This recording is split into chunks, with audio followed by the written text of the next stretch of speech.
जय श्री कृष्णा दोस्तों, आप सभी को हमारे चैनल में स्वागत है। आइए जानते हैं कि होलिका दहन के रात राशिनुसार अर्पित कर दें ये चीजें भद्राकाल का समय देखकर करें। चलिए और जानकारी इस वीडियो के जरिए बताऊंगी। पुराने संवत्सर को विदाई देने और इसकी नकारात्मकता को समाप्त करने के लिए होलिका दहन किया जाता है। होलिका दहन आज है। इसे कहीं कहीं पर संवत जलाना भी कहते हैं। इसके पीछे अगर पौराणिक कथाएं हैं तो वैज्ञानिक मान्यताएं भी हैं। बुराई पर अच्छाई के विजय के प्रतीक स्वरूप में होलिका दहन किया जाता है। भारतीय नव संवत्सर चैत्र शुक्ल प्रतिपदा की पहली तिथि को शुरू होता है। इसके आगमन के पूर्व पुराने संवत्सर को विदाई देने और इसकी नकारात्मकता को समाप्त करने के लिए होलिका दहन किया जाता है। होलिका दहन आज है। इसे कहीं कहीं पर संवत जलाना भी कहते हैं। इसके पीछे अगर पौराणिक कथाएं हैं तो वैज्ञानिक मान्यताएं भी हैं। बुराई पर अच्छाई के विजय के प्रतीक स्वरूप में होलिका दहन किया जाता है। होलिका दहन में किसी वृक्ष की शाखा को जमीन में गाड़कर उसे चारों तरफ से लकड़ी कंडे उपले से घेरकर निश्चित मुहूर्त में जलाया जाता है। होलिका दहन में छेद वाले गोबर के उपले, गेहूं की नई बालियां और उपटन जलाया जाता है, ताकि वर्षभर व्यक्ति को आरोग्य की प्राप्ति हो और उसकी सारी बुरी बलाएं अग्नि में भस्म हो जाएं। फिर इसकी राख को घर में लाकर उससे तिलक करने की परंपरा भी है। फाल्गुन शुक्ल पूर्णिमा के दिन श्री चैतन्य महाप्रभु का जन्म हुआ था। उनको श्री कृष्ण का अवतार माना जाता है। इस दिन श्री चैतन्य महाप्रभु की पूजा उपासना भी अत्यंत शुभ फलदायी होती है।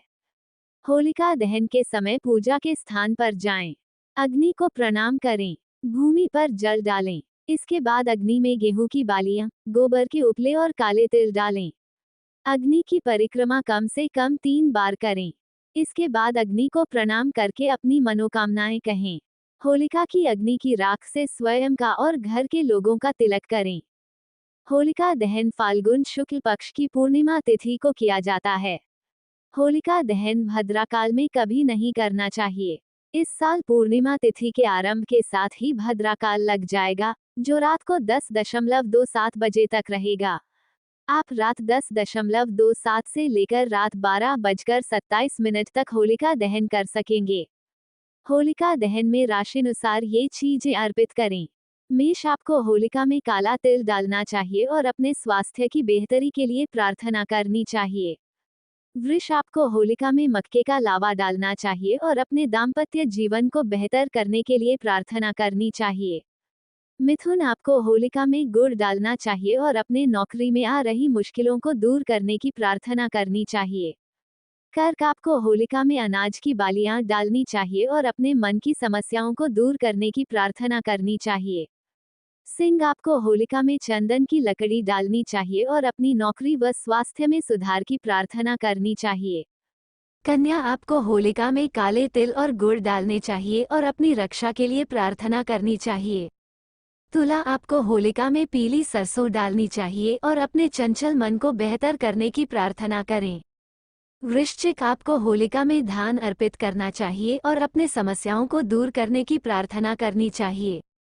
धनु, आपको होलिका में मक्के के लावे डालने चाहिए और अपने परिवार के सुख और शांति की प्रार्थना करें। मकर, आपको होलिका में घी अर्पित करना शुभ होगा और अपने अच्छे स्वास्थ्य और सुरक्षा की प्रार्थना करें। कुंभ, आपको होलिका में कपूर अर्पित करना शुभ होगा और अपनी अच्छी आर्थिक स्थिति के लिए प्रार्थना करें।